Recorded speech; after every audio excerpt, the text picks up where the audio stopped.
Selamünaleyküm. Böyle kimi yağmurlar bir neçə dənə varımızdır. Lazım olanlar müraciət edə bilərlər.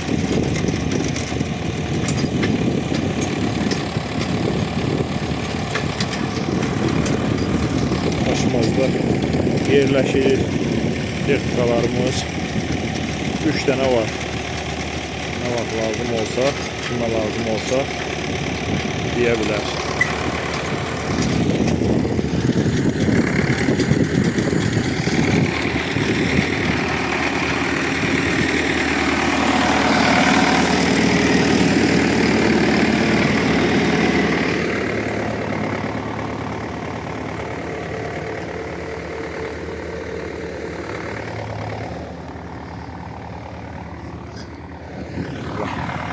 Sahibine de hayırlı olsun.